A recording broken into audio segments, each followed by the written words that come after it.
You gotta love this man. If there was a Cannabis Hall of Fame, he'd be there. Dr. Tod Mikuriya was one of our contemporary pioneers in the cannabis legalization movement in this country. Dr. Mikuriya was a medical doctor, a psychiatrist. He just died in 2007. He was in his 70s. Dr. Mikuriya was of Japanese descent. When he was a kid during World War II, his family was visited by the FBI and threatened to be put in an internment camp. As a result of being singled out for being Japanese, Dr. Mikuriya said, quote, "My sister and I were shot at, beaten up, spat upon, called names. The local kids chased us like a pack of dogs."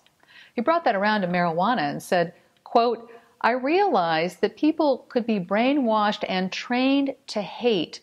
The same thing has been done with marijuana and marijuana users. I learned to fight back." And how? This man was a giant in pushing the boundaries for using marijuana as medicine and an activist to get medical marijuana legalized in California, where there were emerging patchwork laws. He dug deep into forgotten medical literature that showed that cannabis was widely prescribed in the U.S., Britain, and France during the 1800s. But this information had been locked away in the 1930s when the United States made cannabis illegal. Dr. Mikuriya, armed with all that research, brought it to the attention of doctors and scientists in the 1960s. He did a stint with the National Institute of Mental Health, where he learned of the government's intent to suppress the benefits of the plant. He reported, quote, "The government wanted bad things found out about marijuana." And he said, "I didn't find them." With a medical practice in California, Dr. Mikuriya was skewered by the U.S. government over and over again for his activism in making sure the people who needed marijuana got it. This man never faltered in the face of what was called legal lynching.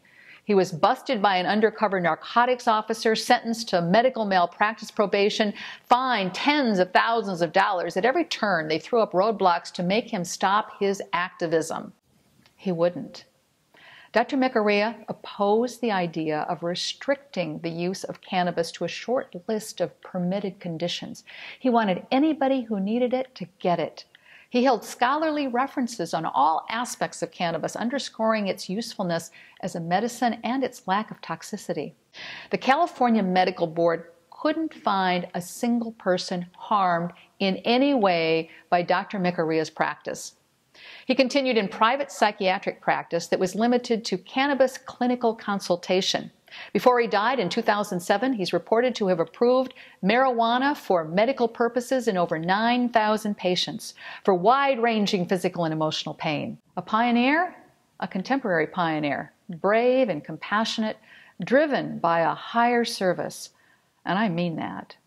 Thanks for joining me. I'm Becca. If you like what we're talking about, please subscribe to MJ Straight Talk, and while you're at it, tell us your thoughts.